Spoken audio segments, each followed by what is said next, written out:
ಬಾಗಲಕೋಟೆ ಬಿಟಿಡಿಎ ಕಚೇರಿ ಮೇಲೆ ಲೋಕಾಯುಕ್ತ ದಾಳಿ, ಅಕ್ರಮ ನಿವೇಶನ ಹಂಚಿಕೆ ಆರೋಪ ತನಿಖೆ. ಬಾಗಲಕೋಟೆ ಜುಲೈ 3 ರಂದು ಬಾಡಿಗೆದಾರರಿಗೆ ಅಕ್ರಮವಾಗಿ ನಿವೇಶನ ಹಂಚಿಕೆ ಮಾಡಿರುವ ಆರೋಪದ ಹಿನ್ನೆಲೆಯಲ್ಲಿ ಬಾಗಲಕೋಟೆಯ ವಿದ್ಯಾಗಿರಿಯಲ್ಲಿರುವ ಬಿಟಿಡಿಎ ಪುನರ್ವಸತಿ ಆರೋ ಕಚೇರಿ ಮೇಲೆ ಲೋಕಾಯುಕ್ತ ಅಧಿಕಾರಿಗಳು ಶುಕ್ರವಾರ ದಿಢೀರ್ ದಾಳಿ ನಡೆಸಿದ್ದಾರೆ. ಬಾಡಿಗೆದಾರರಿಗೆ 18 ಅಕ್ರಮ ನಿವೇಶನಗಳನ್ನು ಹಂಚಿಕೆ ಮಾಡಿರುವ ಆರೋಪ ಸಂಬಂಧ ಲೋಕಾಯುಕ್ತ ಇಲಾಖೆ ಸುಮೋಟೋ ಪ್ರಕರಣ ದಾಖಲಿಸಿಕೊಂಡಿದ್ದು, ಈ ಸಂಬಂಧ ಕಚೇರಿಯ ದಾಖಲೆಗಳನ್ನು ವಶಪಡಿಸಿಕೊಂಡು ಅಧಿಕಾರಿಗಳು ಪರಿಶೀಲನೆ ನಡೆಸುತ್ತಿದ್ದಾರೆ. ಇದೇ ಪ್ರಕರಣಕ್ಕೆ ಸಂಬಂಧಿಸಿದಂತೆ ಒಟ್ಟು 299 ಅಕ್ರಮ ನಿವೇಶನ ಹಂಚಿಕೆ ಆರೋಪಗಳು ಕೇಳಿಬಂದಿದ್ದು, ಸದ್ಯ ಮೊದಲ ಹಂತದಲ್ಲಿ 18 ನಿವೇಶನಗಳ ಅಕ್ರಮ ಹಂಚಿಕೆ ಕುರಿತು ತನಿಖೆ ಆರಂಭಿಸಲಾಗಿದೆ. ಈ ವಿಷಯವಾಗಿ ಈ ಹಿಂದೆಯೇ ವಿವಿಧ ಸಂಘಟನೆಗಳು ಪ್ರತಿಭಟನೆ ನಡೆಸಿ ಸಮಗ್ರ ತನಿಖೆಗೆ ಆಗ್ರಹಿಸಿದ್ದವು. ಬಾಗಲಕೋಟೆ ಲೋಕಾಯುಕ್ತ ಎಸ್ಪಿ ಮಹಾನಿಂಗ ನಂದಗಾಂವಿ ಅವರ ಮಾರ್ಗದರ್ಶನದಲ್ಲಿ ಡಿವೈಎಸ್ಪಿ ಸುರೇಶ್ ರೆಡ್ಡಿ ನೇತೃತ್ವದ ತಂಡ ದಾಳಿ ನಡೆಸಿ ಅಗತ್ಯ ದಾಖಲೆಗಳನ್ನು ಸಂಗ್ರಹಿಸಿ ತನಿಖೆ ಮುಂದುವರಿಸಿದೆ. ಲೋಕಾಯುಕ್ತ ತನಿಖೆ ಪೂರ್ಣಗೊಂಡ ಬಳಿಕ ಪ್ರಕರಣದ ಕುರಿತು ಹೆಚ್ಚಿನ ಮಾಹಿತಿ ಹೊರಬೀಳುವ ಸಾಧ್ಯತೆ ಇದೆ.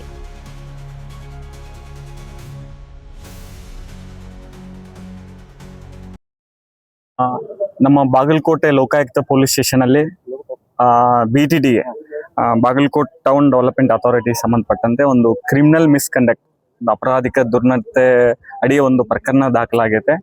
ಆ ಪ್ರಕರಣಕ್ಕೆ ಸಂಬಂಧಪಟ್ಟಂತೆ ಇವತ್ತು ನಾವು ಈ ಬಿಟಿಡಿಎ ಆಫೀಸಲ್ಲಿ ದಾಖಲಾತಿಗಳ ಪರಿಶೀಲನೆ ಮತ್ತು ಶೋಧನೆ ನಡೆದಿದೆ.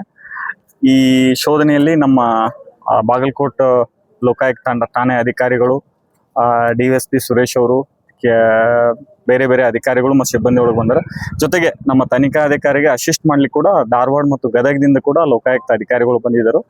ಈ ಪ್ರಕರಣಕ್ಕೆ ಸಂಬಂಧಪಟ್ಟಂತೆ ಈ ದಾಖಲಾತಿಗಳ ಶೋಧನೆ ಕಂಟಿನ್ಯೂಸ್ ಆಗ್ತದೆ. ಈಗ ಎಷ್ಟು ಕೇಸ್ಗಳು ಪ್ರೀವಿಯಸ್ ಒಂದು ಪ್ರಕರಣ ದಾಖಲಾಗಿದೆ, ಅದು 2010 to 18 ಸಂಬಂಧಪಟ್ಟಂತ ಒಂದು ಕ್ರಿಮಿನಲ್ ಮಿಸ್ಕಂಡಕ್ಟ್. ಇದು 2022-24 ಸಂಬಂಧಪಟ್ಟಂತ ಬಿಟ್ವೀನ್ ಅಲ್ಲಿ ಆದಂತ ಅಪರಾಧಿಕ ದುರ್ನಡತೆ ಸಂಬಂಧಪಟ್ಟಂತೆ ಪ್ರಕರಣ ದಾಖಲಾಗಿದೆ. ಇದಕ್ಕೆ ಸಂಬಂಧಪಟ್ಟಂತೆ ಆ ಪ್ರಕರಣಕ್ಕೆ ಸಂಬಂಧಪಟ್ಟಂತ ದಾಖಲಾತಿ ಮತ್ತು ಫೈಲ್ಗಳ ಶೋಧನೆ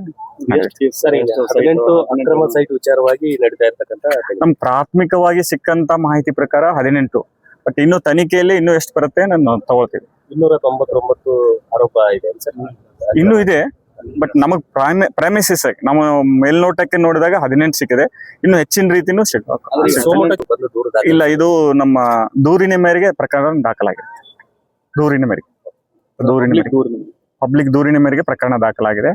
ಇದು ನಮ್ಮ ಕಿಲಾರಿ ಅವರು ಇದನ್ನ ಇನ್ವೆಸ್ಟಿಗೇಷನ್ ಮಾಡ್ತಿದ್ರು. ಅವ್ರಿಗೆ ಅಸಿಸ್ಟ್ ಮಾಡ್ಲಿಕ್ಕೆ ಬಾಗಲಕೋಟೆ ಮತ್ತು ಗದಗು ಧಾರವಾಡದಿಂದ ಅಧಿಕಾರಿಗಳು ಕೂಡ ಬಂದಿದ್ದಾರೆ. 18 ಸೈಟಿಗೆ ಸಂಬಂಧಪಟ್ಟಂಗೆ ಈಗ ಸದ್ಯ ನಡೀತಾ ಇದೆ.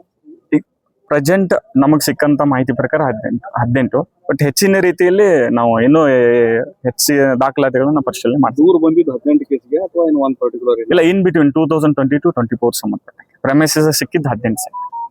ಈಗ ಇದಕ್ಕೆ ಸಂಬಂಧಪಟ್ಟಂಗೆ ಸಿಬ್ಬಂದಿಗಳನ್ನ ವಿಚಾರಣೆ ಕರೆಯುವಂಥದ್ದು ಇಂಥದ್ದೇನಾದ್ರು ಆಗ್ತದೆ? ಅದು ನಮ್ಮ ಇವತ್ತು ಆದ ನಂತರ ನಮ್ಮ ತನಿಖಾಧಿಕಾರಿ ಅವರು ಮೇಲೆ ಯಾರಿಗೆ ವಿಚಾರಣೆ ಮಾಡ್ಬೇಕು, ಯಾರನ್ನ ಇನ್ವೆಸ್ಟಿಗೇಷನ್ ಕರಿಬೇಕು ಅನ್ನೋದು ಡಿಸೈಡ್ ಮಾಡ್ತಾರೆ. ಇನ್ವೆಸ್ಟಿಗೇಷನ್ ಪರ್ಟಿಕ್ಯುಲರ್ ಇಂತ ಅಧಿಕಾರಿ ಕೊಟ್ಟಿದ್ದಾರೆ ಅಥವಾ ಓವರ್ ಆಗಿ? ಇಲ್ಲ, ಅದು ಇನ್ವೆಸ್ಟಿಗೇಷನ್ ಇಲ್ಲಿ ಇರೋದ್ರಿಂದ ಇನ್ವೆಸ್ಟಿಗೇಷನ್ ಆಫೀಸರ್ ಅದನ್ನ ತಗೋತಾರೆ. ಅವ್ರು ದೂರ ಕೊಟ್ಟವ್ರು ಏನಾದ್ರು ಮೆನ್ಷನ್ ಮಾಡಿದಾರ ಇಂತ ಅಧಿಕಾರಿ?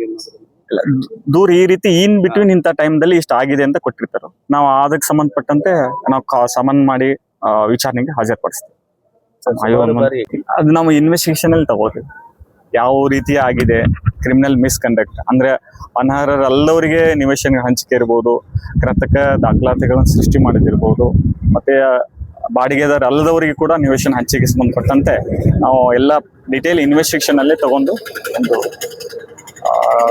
ಗುಡ್ ಒಂದು ಒಳ್ಳೆ ತನಿಖೆಯಲ್ಲಿ ನಾವು ಇದನ್ನ ಅಳವಡಿಸ್ಕೊಳ್ತೀವಿ ಈ ಸಂಬಂಧ ಪ್ರಕರಣದಲ್ಲಿ. Thank you.